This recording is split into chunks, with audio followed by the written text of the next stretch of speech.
Então hoje nós temos a alegria de retornar para esse evangelho fabuloso que tem consumido de maneira benéfica o nosso tempo dos últimos 3 ou 4 anos. E aí, dentro dessa inversão de valores que o evangelho de Lucas vem promover, nós começamos a estudar sobre os coadjuvantes, ou aquelas personagens que de longe não são as personagens mais importantes do evangelho. O evangelho é sobre o nosso Senhor Jesus Cristo, mas de alguma forma elas sustentam, ajudam a compreender a identidade de Jesus e nos ensinam lições importantes sobre o relacionamento com Jesus. Jesus afirmou para alguns fariseus que justificavam a si mesmos, tendo eles como referência, dizendo: vocês são aqueles que justificam-se diante dos homens, mas Deus conhece o coração de vocês, pois aquilo que é elevado entre os homens é abominação diante de Deus. A inversão de valores que Jesus ensina no Evangelho de Lucas abarca todas as áreas da vida. No final das contas, todos nós temos determinadas referências que consideramos os juízes da maneira como nós interpretamos a vida, o conceito de sucesso, o conceito de grandeza, o conceito de felicidade e todas as outras coisas. Eles de alguma forma vão ter uma referência que julga se eu sou bem-sucedido, se eu sou de fato feliz ou se eu sou de fato grande, eu tenho exercitado grandeza. Esses juízes que irão nortear as nossas vidas e decisões, eles podem ser encontrados nos lugares mais variados possíveis. Se o objetivo da vida for agradar os pais, então os pais serão juízes, o filho vai ser considerado alguém bem-sucedido pela avaliação com base nos pais de que ele tem desempenhado aquilo que os pais querem. Um profissional de uma determinada área que vende ou oferece um serviço, de acordo com esta pessoa eu sou bem-sucedido, nos padrões, seguindo um modelo, de acordo com a escala que ele representa, então eu posso ser tido como feliz ou bem-sucedido ou alguém com grandeza. O mais impressionante de todo, no entanto, é que alguns homens e mulheres, eles nasceram destinados à grandeza. Mas o referencial de grandeza é invertido de tal maneira que apenas no céu essa grandeza será reconhecida. Para os discípulos de Jesus, esse deveria ser o nosso objetivo de vida. Então hoje, enquanto nós estudamos mais um dos coadjuvantes, nós vamos iniciar uma série de estudos sobre o coadjuvante que, de acordo com o nosso Senhor Jesus, entre os nascidos de mulher, ninguém foi maior do que ele. Com ele, João Batista, nós vamos aprender o significado e o custo da verdadeira grandeza. Verdadeira grandeza agora tendo como referência o próprio Senhor Jesus, o próprio Deus, Deus do céu, destinando esse homem à grandeza, estabelecendo que entre os nascidos de mulher, na antiga dispensação, ninguém se iguala a João Batista. Mas nós veremos que existe um custo e que o significado de grandeza é diferente daquele que nós estamos acostumados a ver. Isso é assim porque, excetuando os evangelhos, ninguém cita João. Pedro não faz referência a ele, João, o evangelista, seu xará não fala sobre ele, assim como Paulo não explicita nada sobre ele. João Batista não escreve absolutamente nada, ele indica os discípulos para seguirem Jesus, morre, provavelmente assassinado, ou provavelmente não, perdendo a cabeça, porque havia denunciado, morre absolutamente sozinho, morre tendo cumprido a sua missão. O homem que entre os nascidos de mulher é inigualável, morre de uma maneira completamente sem o sucesso que algumas pessoas estão acostumadas a pensar. Então abra uma palavra de Deus em Lucas capítulo 3. Lucas capítulo 3. Não é a primeira vez que o evangelho de Lucas fala sobre João Batista, mas aqui ele inicia o ministério dele. E a gente vai fazer algumas inserções do capítulo 1, onde ele é profetizado, no capítulo 2, onde ele nasce, e agora no capítulo 3, quando ele inicia o ministério. dele. Hoje eu queria ver com vocês apenas os primeiros 3 versículos. Lucas capítulo 3, versículo 1 ao 3. Diz assim a palavra do grande Deus.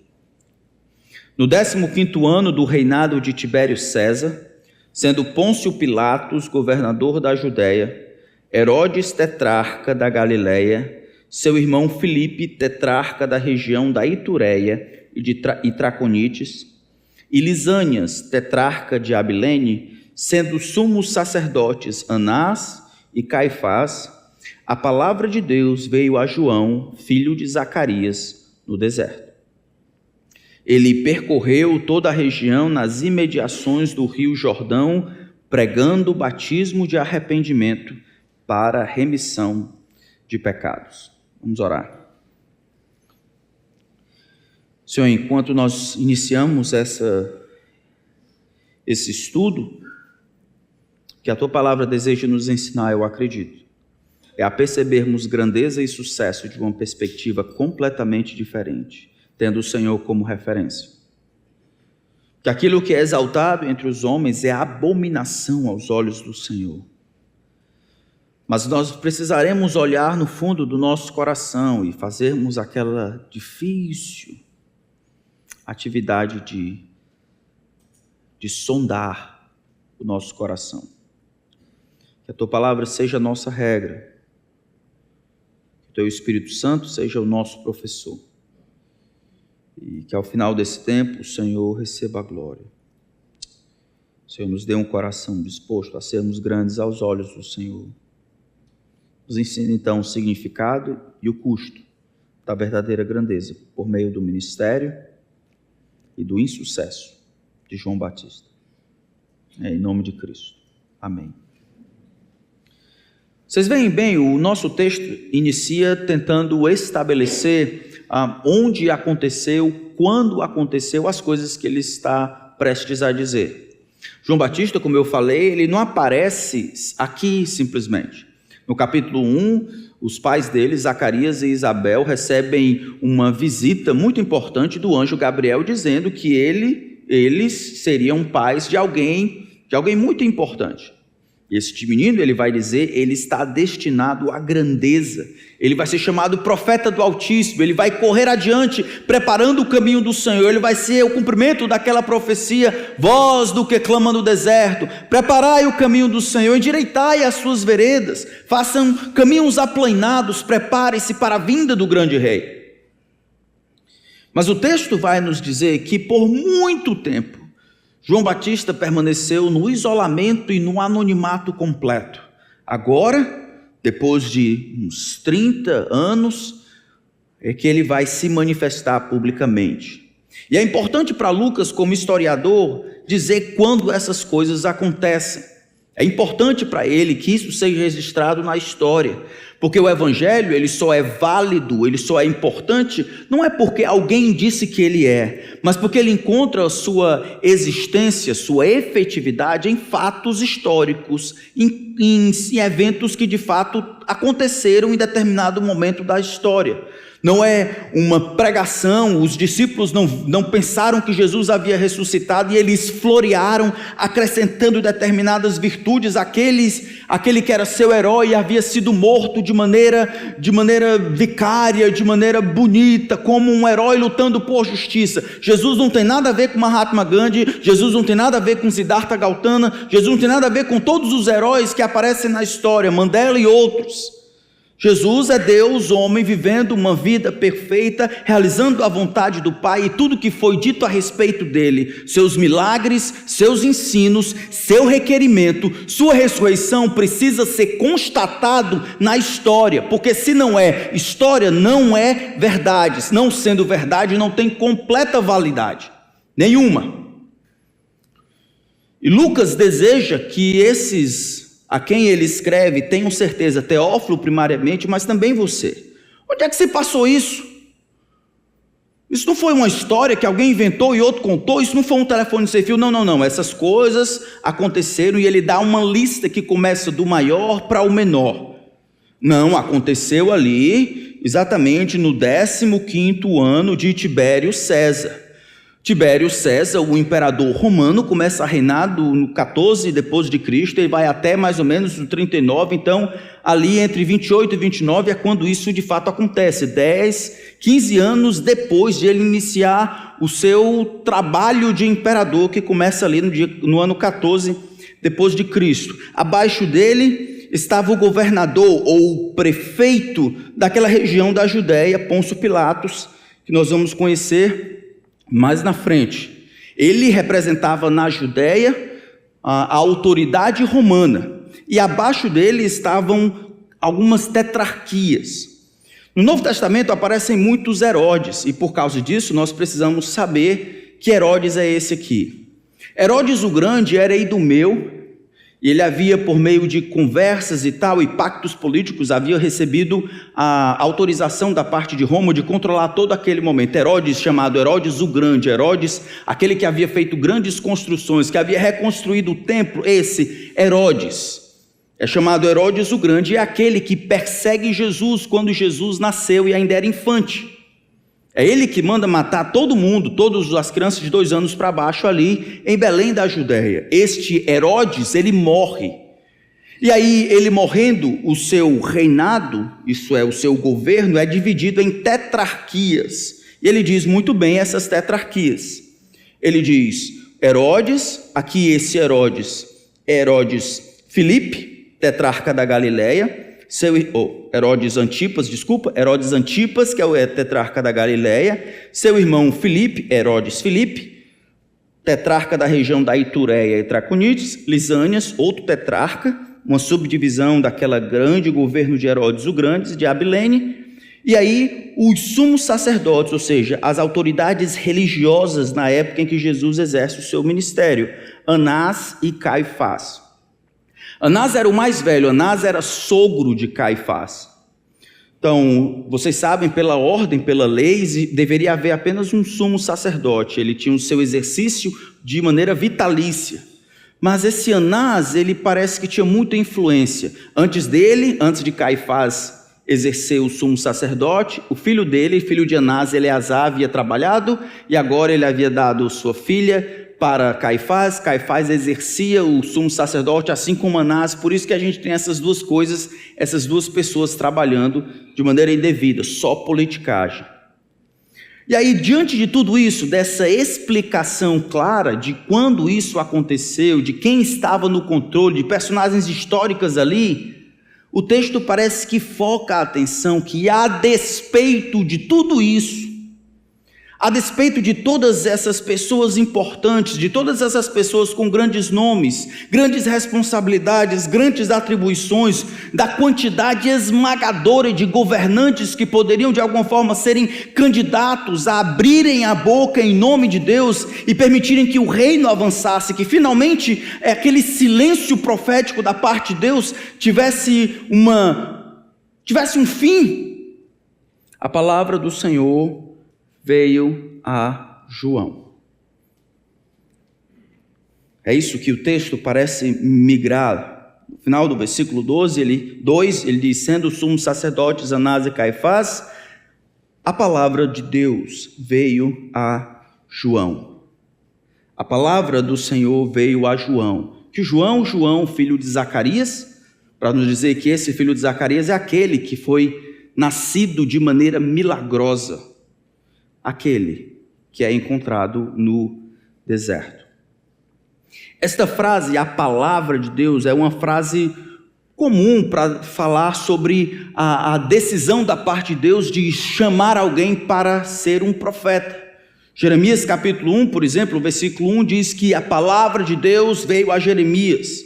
Assim como Joel, capítulo 1, versículo 1, a palavra do Senhor veio a Joel. Oséias, capítulo 1, versículo 1, a palavra do Senhor. Essa palavra aqui do Senhor não é só uma palavra de maneira geral, mas uma palavra específica, um chamamento.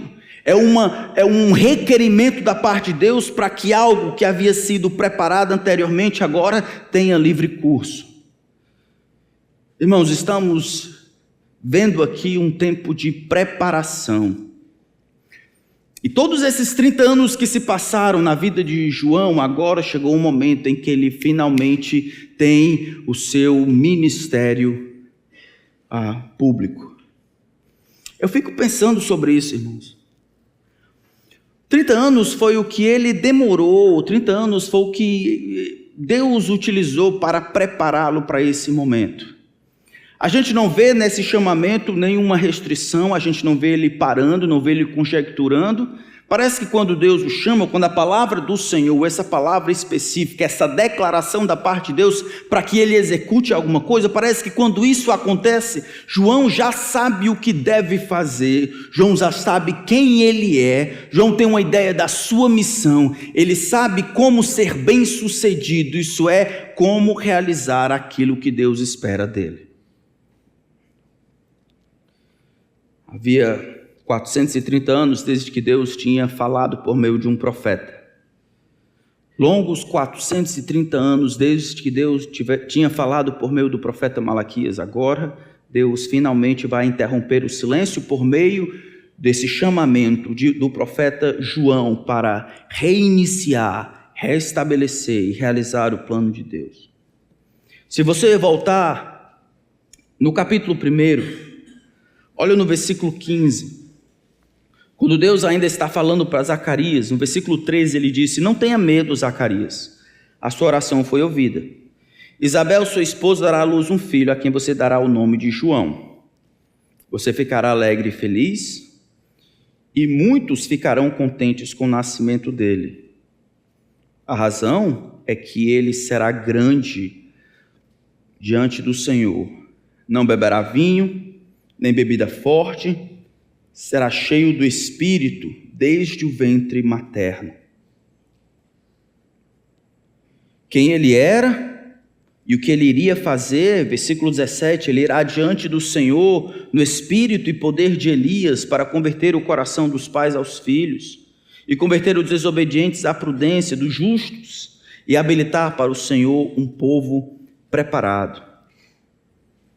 Deus havia profetizado por meio do anjo, havia dito que este menino estava destinado à grandeza.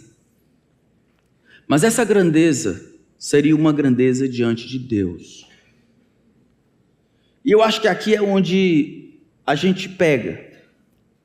Porque nós queremos algumas vezes sermos de fato os protagonistas da nossa história e queremos exercer de fato um protagonismo no mundo, no tempo em que nós estamos vivendo. A mídia tem demonstrado isso, que nós temos o desejo de fazer qualquer coisa para receber a atenção ou sermos influenciadores de qualquer coisa. Essa fama ou a soberba da vida, conforme o 1 João vai dizer, esse desejo por ter a atenção das pessoas, isso está dentro do coração dos homens. Mas aqui está sendo dito que esta grandeza que ele está sendo destinado é uma grandeza diante de Deus. Ainda no capítulo 1, no versículo 66, depois que João Batista nasce e ele vai precisar receber o nome depois da circuncisão, olha o versículo 66, todos os que ouviram, porque Zacarias voltou a falar depois de anunciar o nome de João, todos os que as ouviram, as palavras de Zacarias, guardavam-nos no coração, dizendo: o que virá a ser este menino? E a mão do Senhor estava com ele. Estava com quem? Com João? João tinha 8 dias de nascida, era o período da circuncisão, a mão do Senhor já estava com ele, o Espírito de Deus já havia enchido. É um homem separado, é um homem cheio do Espírito desde o ventre materno, que é um mistério. É um homem que está destinado à grandeza, mas eu quero que vocês entendam que ser grande, o significado de ser grande da perspectiva de Deus, não tem nada a ver com a grandeza que nós estamos acostumados a ver aquilo. As medidas, as réguas, os padrões, os modelos, são todos abomináveis ao Senhor. Aqueles que são criados pelo mundo. Depois, ainda no versículo 80 do mesmo capítulo,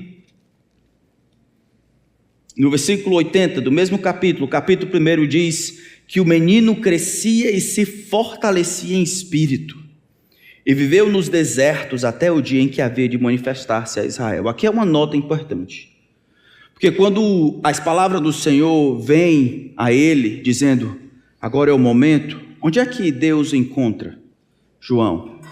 No deserto. Isso é interessante, irmãos, os pais deles eram mais velhos, é provável que ele não tivesse família ali com ele. Os pais morrem e o menino desde cedo, ele é conduzido a uma vida solitária, uma vida um pouco isolada, uma vida de introspecção, mas também uma vida de preparação, uma vida de fortalecimento do espírito. O texto diz que o menino crescia, ele crescia como homem, que era uma criança, e enquanto ele crescia, à medida que ele crescia fisicamente, isso era corroborado com um fortalecimento em espírito. E depois diz para onde ele ia. O que significa ser fortalecido no espírito à medida que o tempo passa? O que o texto parece sugerir, colocando o background e aí falando para João, e João sai para fazer o trabalho, é que à medida em que ele aprendia sobre o que o anjo havia dito sobre ele, ou memorizado aquilo que o anjo havia dito para o seu pai, que ele tinha condições de memorizar e aprender, e à medida em que ele vê as profecias que diziam a respeito dele e do Messias, à medida em que ele se ambientava com o que Deus queria para o precursor, que ele se orientava por meio do plano de Deus, à medida em que ele fazia isso, ele tinha consciência da sua própria identidade, tinha consciência da sua função dentro do plano de Deus, e não seria um problema se isolar por 30 anos, ficar completamente afastado da publicidade, esperando apenas a ordem do grande Deus. Agora é o momento, chegou a sua vez, e ele se apresenta. Seu ministério ia durar talvez 2 anos e meio. Dentro de 2 anos e meio, João ia perder a cabeça, seria degolado, mas ele veria o Cristo de Deus, ele veria aquele a quem ele havia chamado para anunciar. Esses versos, então, no versículo 80 e os outros, são importantes para entender que esses 30 anos de vida foram apenas preparação importante para o que Deus iria fazer, talvez por meio de 2 anos. À medida em que ele se fortalecia em espírito, ele crescia na compreensão da sua identidade. Irmãos, isso é uma das coisas mais gritantes na vida de João, que não era compartilhado pelos seus amigos, lembram? Mestre, 2 de seus discípulos, aquele que o Senhor tem dado testemunho, todo mundo está indo atrás dele, começou a batizar e todo mundo está indo atrás dele. Foi a compreensão que João tinha da sua função e da sua identidade que funcionou como parede para mantê-lo onde ele estava, sem invejar a posição que o Senhor tinha, estando contente. A compreensão da soberania de Deus e do privilégio que Deus estava concedendo de ele participar como coadjuvante para apontar as pessoas e a direção das pessoas para Jesus, que protegeu da inveja. Esse fortalecimento do Espírito indica a compreensão de quem ele era dentro do plano de Deus e da função que ele precisaria ou deveria desempenhar, designada pela própria palavra de Deus, não somente por implicação profética, mas por explicitação profética. Eu estou essa pessoa, essa é a função que eu devo fazer, eu devo apenas aguardar para que Deus levante aquele homem lá e eu seja aquele que iria anunciar.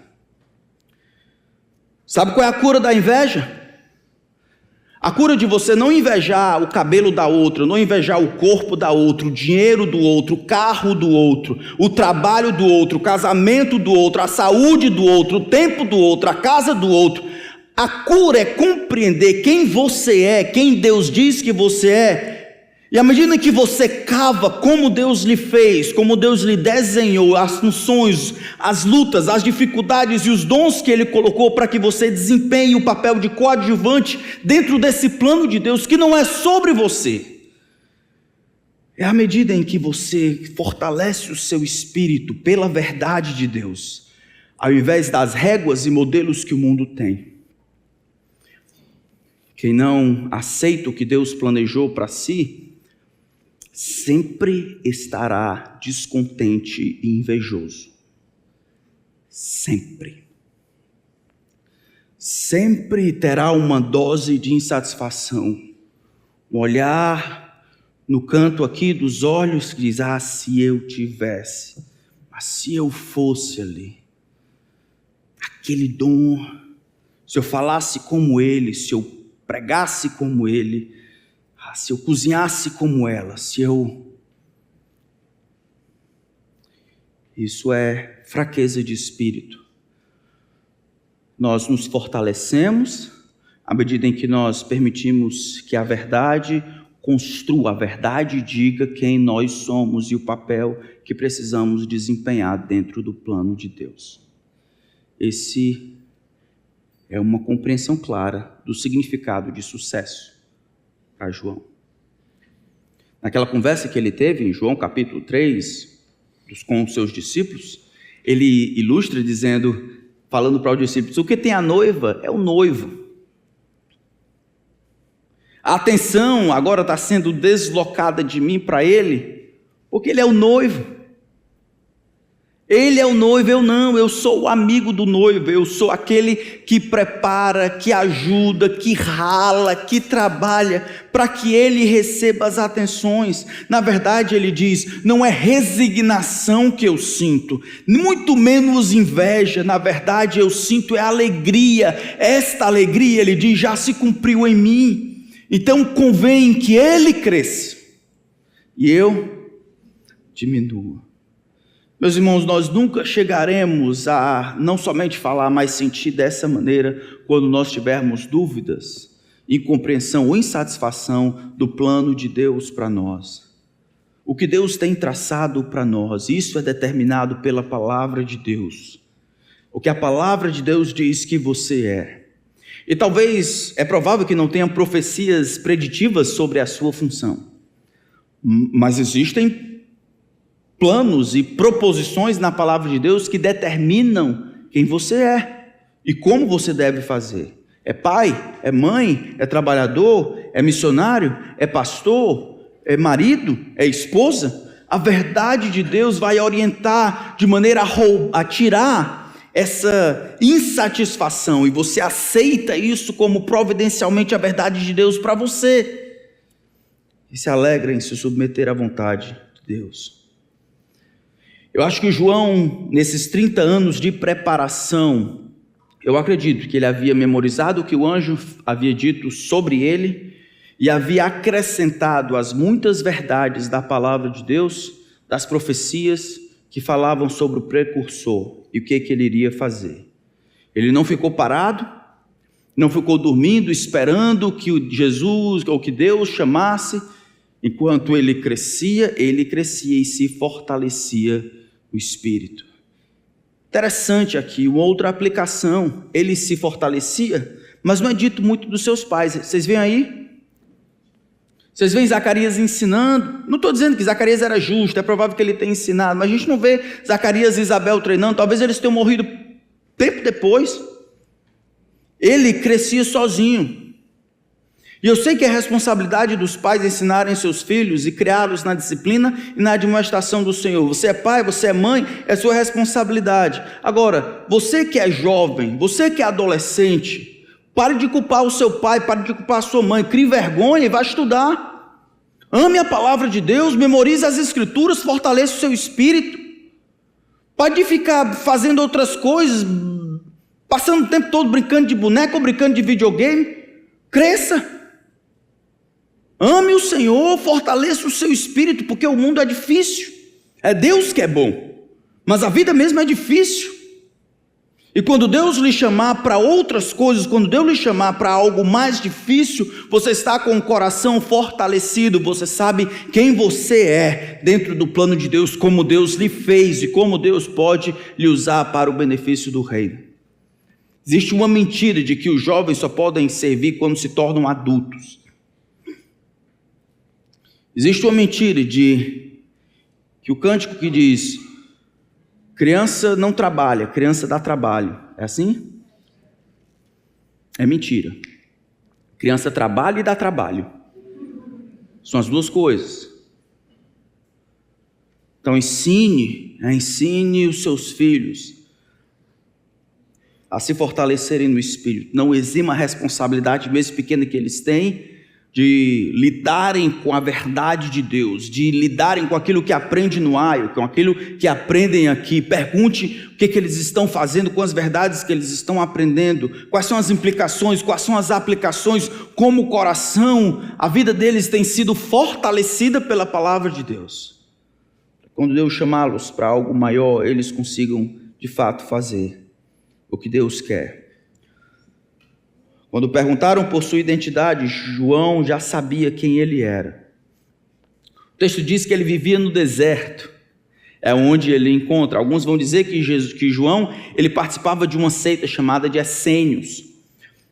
Muito embora essa seita existia, uma seita extremista que achava que até que os fariseus eram meio que hereges, essa seita ela tinha determinadas informações ou inverdades, uma leitura muito extremista de um apocalipse muito tosco a respeito do Antigo Testamento. Então é difícil acreditar que João, que conhecia tão bem quem ele era, o plano de Deus ali, de alguma forma ele teria incrementado completamente aquela seita. O texto diz, no entanto, que ele vivia no deserto. Não muito tempo depois do seu nascimento, a morte dos seus pais deve ter chegado e ele deve ter ido para o deserto. Mateus capítulo 3 diz que ele se alimentava de gafanhotos e mel silvestre, e ele se vestia de peles de camelo. Não é à toa que há muitas pessoas, até nas versões de Jesus modernos, como os escolhidos, comum chamado de João do Creepy John, ou João esquisito. Ele era um personagem de fato esquisito para a sua época. Um homem que não seria vendido, um homem que não tinha medo de falar a verdade, o homem que vivia debaixo do olhar do grande Deus, o homem destinado à grandeza. Mas essa grandeza seria reconhecida apenas pelo grande Deus. Um dia, um homem cheio do Espírito, com a consciência de propósito sobrenatural, destinado a ser valorizado por Deus.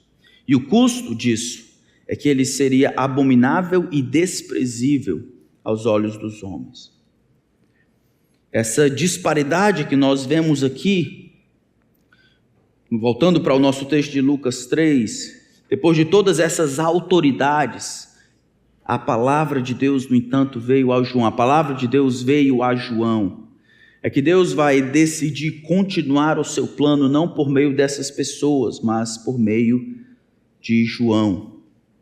O trabalho do reino, irmãos, também não deve ser confundido com agendas políticas. O texto não fala que Tibério César, Deus ia trabalhar por meio dele, ou por meio de Pôncio Pilatos, ou por meio de um governante, ou de um presidente, ou de um governo justo, que iria, então, por meio de políticas públicas equilibradas e bíblicas, iria avançar o reino de Deus. A palavra de Deus não diz isso. O reino de Deus e a ação e o trabalho do reino de Deus não deve ser confundido com as políticas públicas ou os planos de ação elaborados por seres humanos que visam de alguma forma o restabelecimento de uma nova ordem. O problema do homem não é a falta de educação, a promoção da educação e a erradicação da pobreza é absolutamente favorável, mas não confunda isso com o reino de Deus avançando. Dizer que a pobreza acabou, dizer que o analfabetismo acabou, é muito bom e deve ser um alvo a ser buscado por aqueles que nos governam. Mas não confunda o que Deus trabalha, o sobrenatural da parte de Deus, o avanço do reino de Deus com o avanço de políticas públicas. Não são a mesma coisa, e Lucas deixa claro.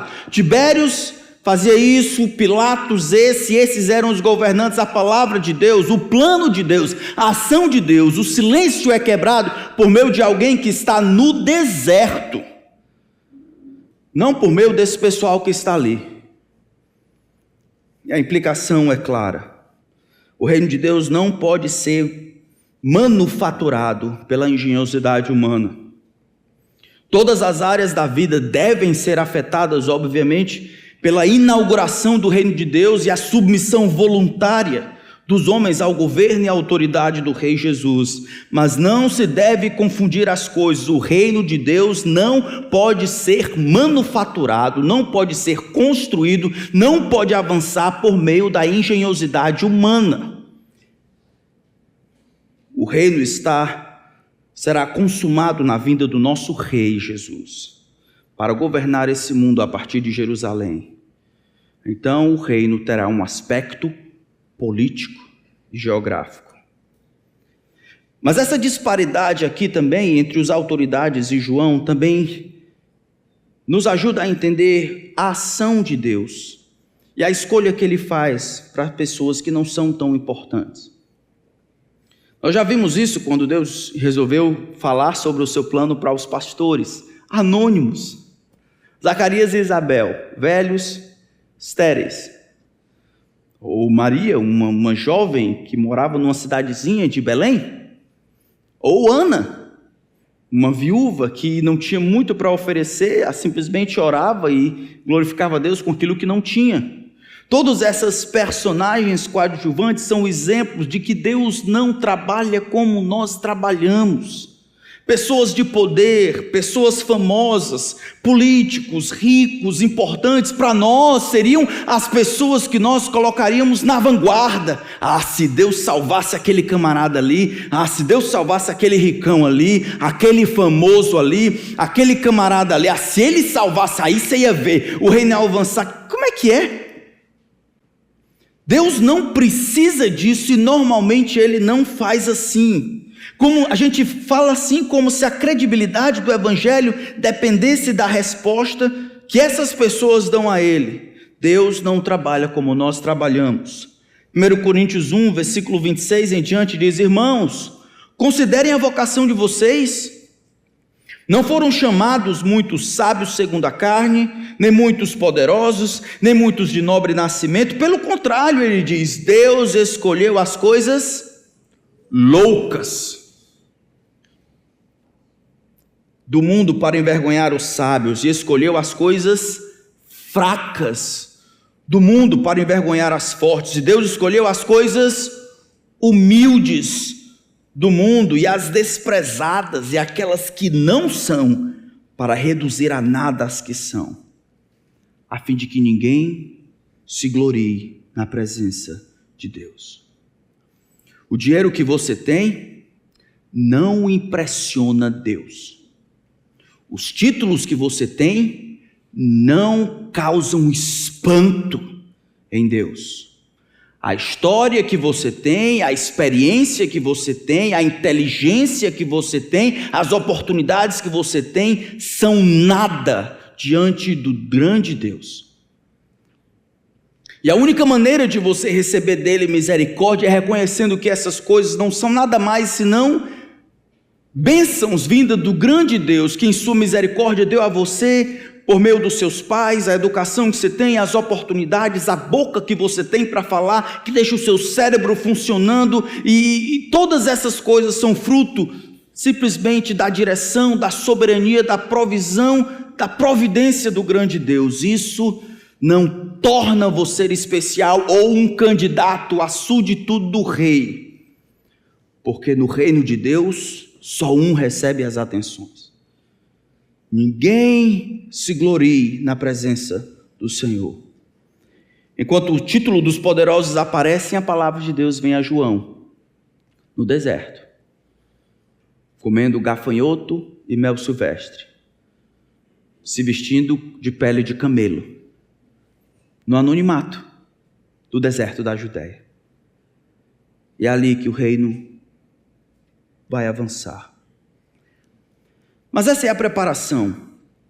Agora nós vemos a proclamação. Depois de apresentar João e o seu chamado, o nosso texto muda para a sua atividade.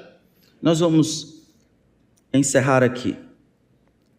Ele diz, versículo 3, ele percorreu toda a região nas imediações do rio Jordão, pregando batismo de arrependimento para remissão de pecados. Sua pregação é muito simples. Ele era um pregador de um sermão só, um bom sermão. Qual era? Arrependei-vos. Arrependei-vos para serem cancelados os pecados de vocês. Se arrependam, porque o perdão de pecados, o cancelamento do pecado depende de vocês se arrependerem. Arrependam-se, porque não existe perdão, não existe misericórdia para aqueles que continuam se mantendo rebeldes contra o que Deus diz sobre eles e assim não se dobram. Eu amo João. Um homem com um sermão, sendo fiel à mensagem que recebeu. Batismo para a remissão de pecados. Batismo de arrependimento era aquele símbolo externo, aquele banhar externo que representava a limpeza espiritual. Se arrependia no coração e demonstrava o que havia acontecido no coração por meio de se batizar, em antecipação daquele que viria depois dele. Ele é como aquele trator que passa nivelando, e esse nivelamento é para que quando o rei viesse finalmente, ele encontrasse as pessoas preparadas para se submeterem ao seu poder, à sua autoridade. Arrependimento simplesmente significa mudança de direção, mudança de mente, mudança de coração. Era como se fossem polos negativos, atraído então ao pecado. O que Deus faz, Deus muda o polo de negativo para positivo. E agora, internamente, eu mudo de atrair-me ao pecado, eu mudo de direção para afastar-me do pecado. Não é nada que acontece de fora para dentro, não é um comportamento que eu desenvolvo, não é algo que eu aprendo, que eu posso mimetizar. É algo interno, é uma mudança na disposição do meu coração, baseada em algo que eu sei sobre mim e sobre Deus, e isso faz com que eu mude de direção, não em direção ao pecado. Nosso coração pecador nos empurra para o pecado, mas quando Deus muda o nosso coração, é como se Ele mudasse a nossa polarização de negativo para positivo, e nós nos afastamos, nós caminhamos no sentido oposto. Dizer que ele pregava arrependimento para remissão de pecados significa que ele acredita que confissão e mudança de direção é aquilo que permite Deus cancelar e perdoar os pecados. Meu irmão, que mensagem simples. E no final das contas, o evangelho não é nada mais do que essa mesma mensagem. Quando João Batista é preso, Jesus vai pregando a mensagem. Sabe o que ele prega? O tempo está cumprido, o reino de Deus está próximo, arrependam-se, creiam, não muda nada. Paulo chega em Corinto, o que ele prega? Olha, isso aqui vocês devem se arrepender. Em Atenas vocês devem se arrepender, porque ele estabeleceu um dia que há de julgar o mundo com justiça, por meio de um varão que escolheu. Ele ordena que vocês se arrependam. Isso é algo simples. A pregação do evangelho é algo simples. Não tem aceite Jesus, não tem venha para a minha igreja, não tem pare de sofrer, não tem isso. Tem você não nasceu bom, você não é bom diante de Deus, e paira sobre você condenação. Você precisa reconhecer a sua condição e se olhar como Deus Santo vê você, não como sua mãe, como sua avó, como seu amigo, como a sua namorada, como a sua... Não pode, você tem que se ver como Deus vê você. Quando você se vê como Deus lhe vê, você vai ver a sua condição de perdido e desgraçado. Mas você não é vítima senão de você mesmo. Você deve se arrepender, deve clamar ao Senhor que tenha misericórdia de você, deve confessar a sua condição de perdido. E ao fazer isso, lançando sobre Cristo todas as suas fichas, confiando nele para o perdão dos seus pecados, só aí você poderá ser perdoado. Se você veio hoje achando que esse dia que vai dar para você uma fagulha de ponto para com Deus, eu lamento dizer, esse dia, se você não crê, só torna as chamas muito mais agudas e flamejantes do que antes. A verdade de Deus simplesmente acrescenta condenação a você que não sabia antes. Paira sobre você juízo. Arrependa-se. Deus ordena que você se arrepende dessa vida que está vivendo. E jogue-se sobre Jesus, o seu sacrifício na cruz. Não há salvação em nenhum outro. Porque debaixo do céu não existe nenhum outro nome dado entre os homens pelo qual importa que sejamos salvos. Sua única esperança é Jesus. A sua prerrogativa é clamar por misericórdia. E a prerrogativa divina é tratar com misericórdia, caso Ele queira. A mensagem continua sendo a mesma. O evangelho é muito simples, mas tão difícil das pessoas crerem. Tão difícil do homem crer, tão difícil do homem se ver como Deus o vê. Tão difícil do homem aceitar que precisa, que ele não consegue. É impossível, na verdade, a não ser que Deus venha e lhe ajude. Arrependimento é muito mais do que sentir tristeza pelo pecado. Arrependimento tem tristeza, sim, mas é aquela tristeza que produz uma mudança, conforme 2 Coríntios capítulo 7. Ficamos tristes e essa tristeza produz arrependimento. Essa proclamação de João Batista era impopular.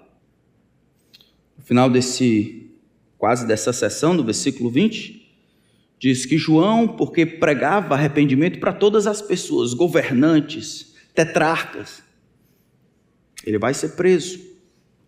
E não importa aonde você pegue, não importa aonde você pregue, se o significado de grandeza é saber quem você é e a sua função de coadjuvante do plano de Deus, o custo da grandeza, de acordo com Deus, é impopularidade, incompreensão, perseguição e talvez morte.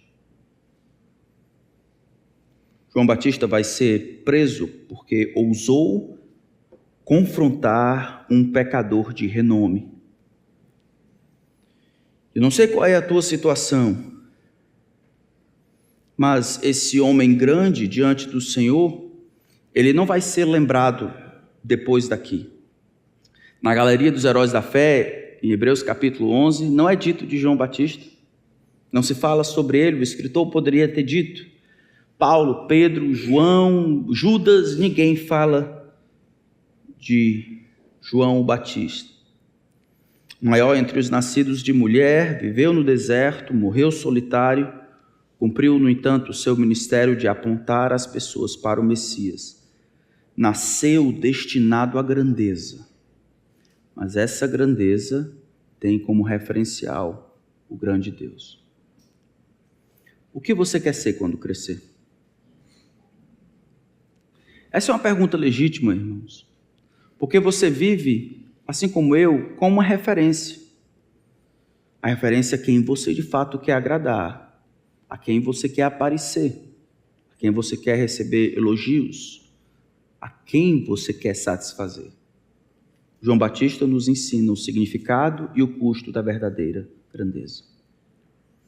Se você está aqui e não conhece a Cristo como seu Salvador, se você tem visitado e tem até entendido, eu digo de novo, como João Batista, você precisa se arrepender. Você deve se arrepender e confiar em Cristo para o perdão dos seus pecados. E aí você pode ser relativamente feliz nessa vida e infinitamente feliz na outra. É a nossa esperança, amém? Amém. Vamos orar? E aí, enquanto eu oro, os diáconos podem vir para o nosso tempo de lembrança da mesa do Senhor. Ore comigo enquanto eu oro, por favor. Baixem a cabeça, fechem os olhos. Se concentrar no que vamos fazer. Senhor nosso Deus e Pai, nós confessamos que os nossos referenciais são outros. A soberba da vida é forte, causa influência sobre nós. De relógio, a tênis, a roupa, a carro, a casa. Todas as coisas podem se utilizar como escada para nós nos compararmos com os outros e nos acharmos melhores. Por meio de João, o Senhor nos ensina a vivermos em função do Messias e aceitarmos os custos como os custos de sermos bem-sucedidos aos olhos do Senhor. E o significado, como compreendemos quem somos e para quem existimos. Eu peço que salve os pecadores aqui. Tenha misericórdia deles como teve de nós. E nos prepare para o nosso tempo de lembrança. Que quando participamos da ceia do Senhor, seja do agrado do Senhor nos lembrar do nosso compromisso de amor e fidelidade para contigo somente. Em nome de Cristo nós oramos. Amém.